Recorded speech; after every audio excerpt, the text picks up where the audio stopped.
right, so we've been getting asked a lot about, hey, man, Netane Muti balled out of control in his NFL debut at right guard yesterday. Graham Glasgow, he's kind of been forgettable up to this point. The Broncos signed him 4-year, $44 million deal. They're on the hook for Glasgow this year and next year. We can look at the guaranteed money, but it was encouraging to see Muti play well in a crisis type of situation where the team really needed to call on him, Zach. But do you really expect that to alter the equation up front when they're tied to Glasgow for basically through this and next year? Well, first of all, are we allowed to say that he played well, or is that, being an apologist for Netane Muti like we are Locke? Don't get to your head yourself, dude. It could have been an outlier.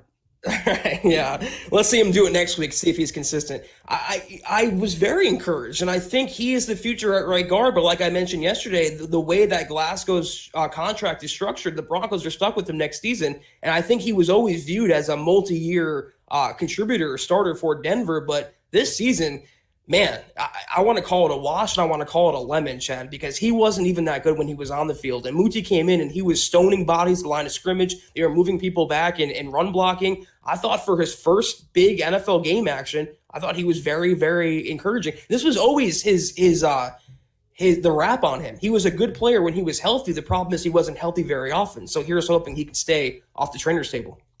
I just want to take a look at this real quick over at our friends at Over the Cap. Here's Graham Glasgow's numbers real quick. So this year, of course, on the books, 2021, his cap number, he's got an $8.4 million base salary. His cap number is $12 million. If the Broncos were to cut him, it's a $17.4 million dead cap charge. Here's how it gets worse.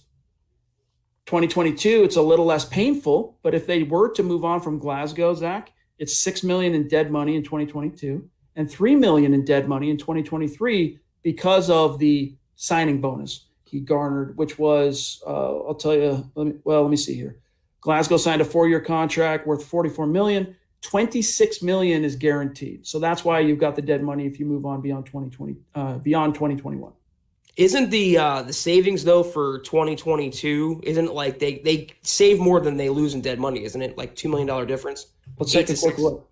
We can all follow along on this. So I believe I might be wrong. Here's how it shakes out. All right, 2021. So he would have on 2022, his cap number would be $12 million. So they would come out $6 million ahead if they were to cut him. Right. Because the dead cap charge would be $6 million as opposed to his cap number of $12 million. And that would improve to cap savings of $11 million the year prior. But it's still, it's ironic because, Zach, for the first 5 years of, I'll say the first 6 years of John Elway's front office regime, the Broncos were one of the top 2 or 3 best teams in the league when it comes to avoiding dead money. But in all these losing years, post Super Bowl 50, they become one of the teams with the most dead money. And if things were to change with Glasgow, if they sour on him, or if he doesn't kind of turn the ship around, he would be another guy adding to that down the road. It's just when you think about the Broncos committed $51 million to Juwan James and $44 million to Graham Glasgow, $95 million overall, $58 million in guarantees between the two players.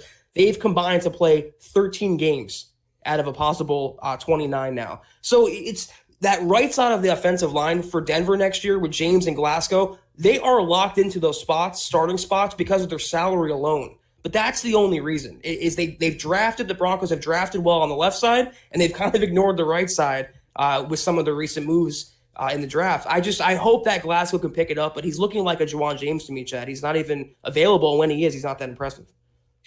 Yeah, I really expected to see more from him in terms of just better play. I expected to see a more competent pro, and he hasn't been bad. He just hasn't been Luis Vasquez 2012.